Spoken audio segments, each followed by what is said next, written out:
Good morning friends. দেখো এখন আছে হচ্ছে দিদির বাড়ি। আজকে হচ্ছে শনিবার, কার্তিক পুজো।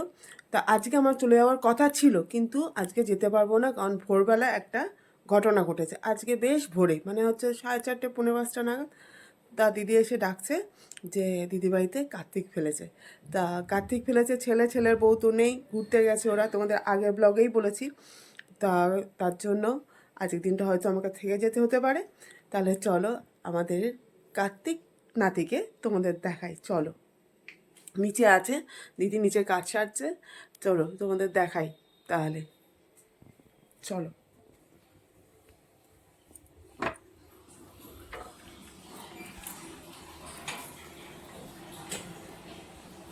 নিচে আছে, চলো চলো। এই যে আমাদের কার্তিক নাতি।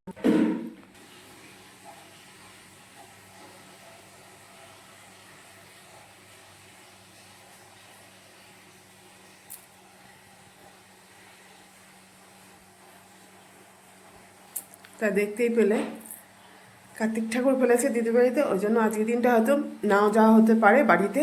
তাহলে চলো পুজো কীরকম কী করে না করে, দিদি কীভাবে করে না করে, সব কিছুই তোমাদের সঙ্গে শেয়ার করো। তাহলে চলো ব্লগটা দেখতে থাকো, সঙ্গে থাকো। বন্ধুরা, তো সকালবেলা তোমাদের দেখালাম যে ঠাকুর ফেলেছে, ঠাকুরও তোমাদের মুখ দর্শন করালাম। আর এখন আমি ঠাকুরের বাসন টাসন মাজা হয়ে গেছে, আর দিদি দুপুরবেলায় কে কি খায় না খায়, মানে নিরামিষই খাবে হয়তো, আমার কর্তা আসছে, তার জন্য একটু কিছু পরোটা টরোটা যাই হোক একটু কিছু করছে। তো চলো দেখো, ঠাকুরের মাজা হয়ে গেছে সব। তা দেখতে গেলে ঠাকুরের বাসন সব মাঝামাঝি কমপ্লিট। আর দিদির নিচের যে কাজের মেয়েটা কাজ করে, সেই মেয়েটা আসেনি কাজে, তার জন্য আমি একটু নিচে যাব, নিচে একটু পরিষ্কার টরিষ্কার করে আসবো। যাই হোক একটুখানি, দিদি যেহেতু একা মানুষ।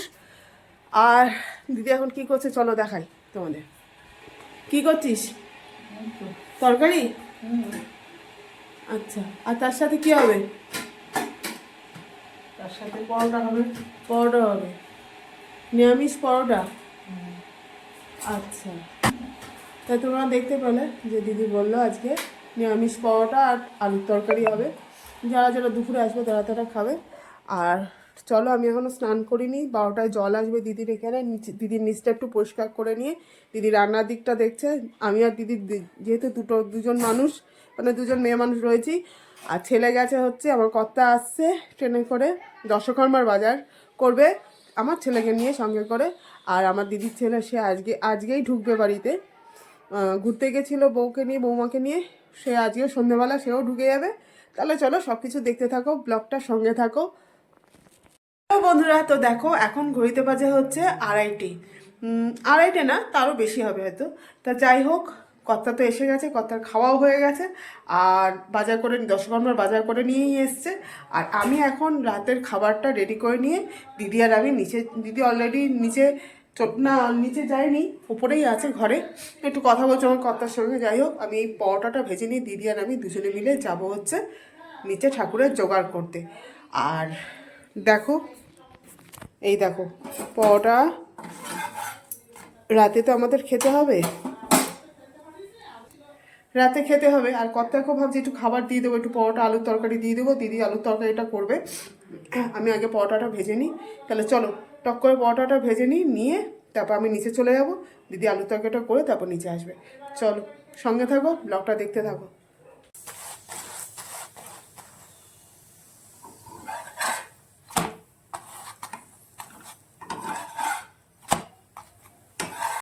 বন্ধুরা, গুড ইভিনিং। তা দেখো এখন ঘড়িতে বাজে হচ্ছে বিকেল 4:45। তা দেখো ঠাকুরকে গোছানো হয়ে গেছে, দেখে নাও। দেখো ঠাকুরকে গোছানো হয়ে গেছে, এখানে ফুল, নৈবেদ্য, নৈবেদ্য শুধু ফলটা কাটতে হবে, ফলটা কাটছিলাম। আর এখানে 5টা গোটা ফল। এখানে আমার কর্তা আমাকে হেল্প করছে। কি গো, একটু হ্যালো বলো। হ্যালো। তা দেখতেই পেলে কর্তা একটু হেল্প করছে আমাকে। তা চলো ফলগুলো কেটে নিই, দিয়ে নৈবেদ্য সাজাতে হবে। ঠাকুরকে মোটামুটি সাজানো কমপ্লিট। চলো তাহলে কাজগুলো আস্তে আস্তে করি। আর ছেলে বউ ফোন করেছিল, ওরা হয়তো একটু লেট চলছে ট্রেন, এই 10টার মধ্যে ঢুকবে হয়তো, লেট চলছে বলে। চলো তাহলে করি, সঙ্গে থাকো, ব্লগটা দেখতে থাকো।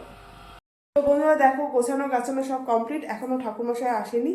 তা কিরকম কি গুছিয়েছি না গুছিয়েছি চলো দেখে নাও।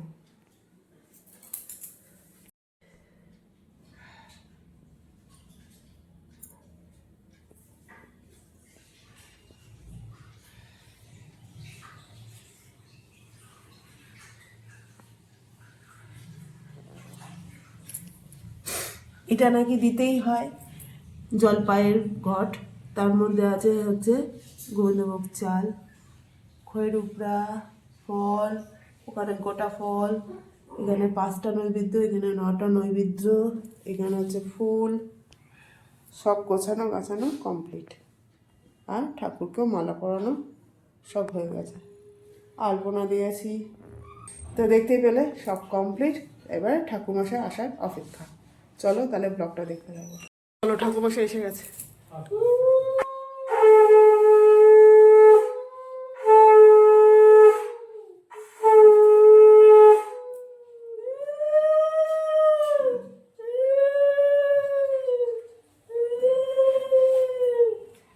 ঠাকুরমশাই গোছানো ঠিক আছে?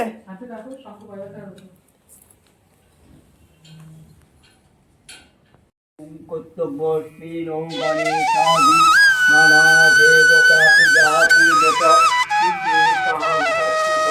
পূজা করবি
বন্ধুরা তো দেখো পুজো আর দিদি বাড়ি কার্তিক পুজো সব কমপ্লিট।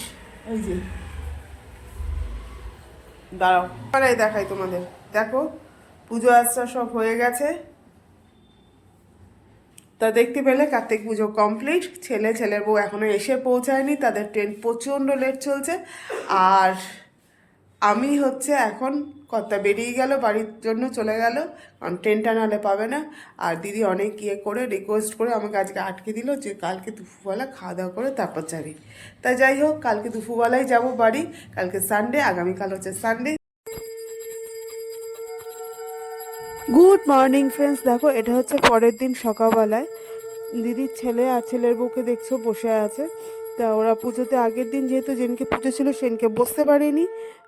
ওদের ট্রেন প্রচণ্ড লেট ছিল, ওদের আস্তে আস্তে রাত হয়ে গিয়ে মানে মানে ভোর হয়ে গেছিলো, আস্তে আস্তে ভোর 4টে 4:45 নাগাদ ঢুকেছে। যাই হোক তা স্নান টান সেরে এই যে ঠাকুরমশাই বেলায় এসেছিলো, স্নান টান সেরে দুজনে বসেছিল পুজোয়। যেহেতু ওদের উদ্দেশ্যেই পুজোটা করা, মানে ওদের উদ্দেশ্যেই তো ঠাকুর ফেলেছে আর ওদের উদ্দেশ্যেই পুজোটা হয়েছিল, তাই ওদের দুজনকে বসাটা তো দরকারই ছিল। তাই যাই হোক, আর দেখো দুপুরবেলা লাঞ্চ সেরে আমি আর ছেলে যথারীতি বেরিয়ে পড়েছি বাড়ি যাওয়ার উদ্দেশ্যে। এই দেখো আমি বসে আছি আর ছেলে ওখানে দাঁড়িয়ে আছে ট্রেন ধরবো বলে। তা খানিকক্ষণ ওয়েট করার পর তারপর দেখছি ট্রেন ঢুকছে, অ্যানাউন্স করলো ট্রেন, শিয়ালদার ট্রেন আসছে। আর এই যে দেখছো ট্রেন ঢুকেও গেছে। তা চলো কটা দিন দিদির কাছে বেশ ভালোই কাটলো। তাহলে চলো ব্লগটা আর বাড়াচ্ছি না, এই পর্যন্তই। আর দেখো এই দেখো শিয়ালদা স্টেশনে পৌঁছেও গেছি। এই পর্যন্তই, সবাই খুব ভালো থেকো, সুস্থ থেকো, আমার পাশে থেকো, আর আমার চ্যানেলটা সাবস্ক্রাইব করে দিও। তাহলে চলো, টাটা।